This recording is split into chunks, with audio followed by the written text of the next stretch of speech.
Assalamualaikum warahmatullahi wabarakatuh. Perkenalkan, nama saya Muhammad Taufik Anjana dengan NPM 20123005 kelas C123. Jadi video ini dibuat untuk memenuhi nilai EAS mata kuliah Internet of Things. Nah,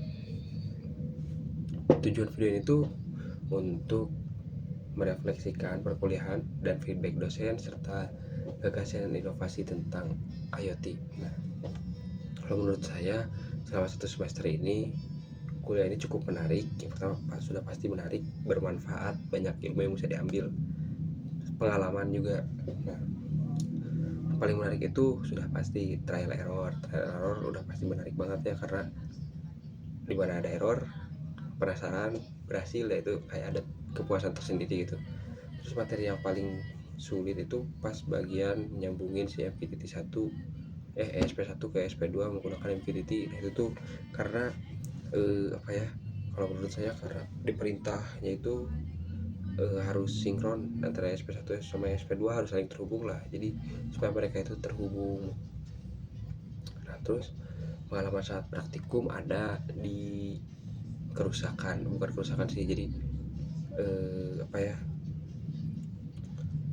ada satu momen dimana pada saat praktikum saya salah, ada korsleting kabel, untungnya nggak merusak si modulnya. Nah, cuman ngebakar si jumpernya aja. Nah, tiba-tiba itu mah kayak pas lagi mau dites, terus bau gitu, si bau kabel kebakar. Pas dilihat tuh udah meleleh gitu sih, servo kalau nggak salah modulnya itu servo. Nah, gara-gara praktikum itu trial errornya banyak, saya jadi mendapatkan manfaat yang banyak gitu. Kayak salah satu contohnya lebih sabar, lebih teliti intinya, terus lebih hati-hati juga, terus lebih jangan gegabah kalau misalkan ngerjain sesuatu. Soalnya nggak bisa ngerjain sesuatu cuman dibayangin aja gitu. Lalu untuk dosen, cara penyampaian dosennya sih bagus banget ya, karena yang pertama itu ada beberapa momen dia ngejelasin lewat Bapak dosen ini, Pak Dimas ya di tempatnya, ngejelasin berdasarkan pengalamannya. Saya kira itu terus udah mau jelasin secara pengalaman, terus bawa bukti nyatanya gitu, kayak ini tuh alat hacking kayak gini, kalau misalkan diginiin, nah itu tuh kayak bagi saya pribadi bikin mata kuliah itu lebih menarik lah. Terus hal itu tuh harus dipertahanin buat kedepannya, karena bagi saya pribadi terus sama orang lain, mungkin ya orang lain itu menarik karena hal baru lah buat pembelajaran saat ini gitu. Terus untuk peningkatannya lebih diperbanyak lagi bagian pertemuan offline-nya supaya banyak pengalaman atau hal-hal menarik lagi gitu, yang bisa dosennya tunjukkan. Nah, untuk gagasan inovasi IoT-nya, kalau misalkan dikasih kesempatan ya, ada kesempatan gitu ngembangin sesuatu, pasti pengennya ngembangin yang tugas besar kemarin.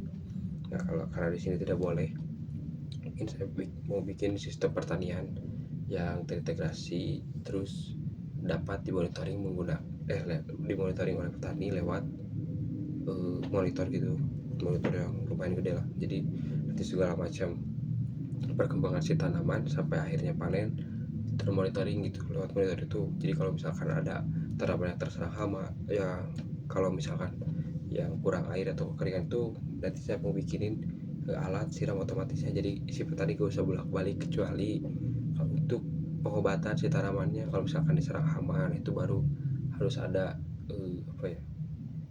perhatian yang lebih lah, mungkin untuk manfaat bagi masyarakatnya. Nah, kalau misalkan sistemnya berhasil, sudah pasti mau diterapin ke petani yang di sekitar dulu, lalu di seluruh Indonesia kalau bisa. Simpulannya, mungkin matkul ini cukup menarik ya. Semoga semoga kedepannya bisa lebih menarik lagi, terus perkembangannya juga bisa lebih menarik lagi, supaya si mahasiswa tuh tertarik gitu ke mata kuliah ini, khususnya di kampus Digitek. Terima kasih. Saya Muhammad Taufik Anjana. Wassalamualaikum warahmatullahi wabarakatuh.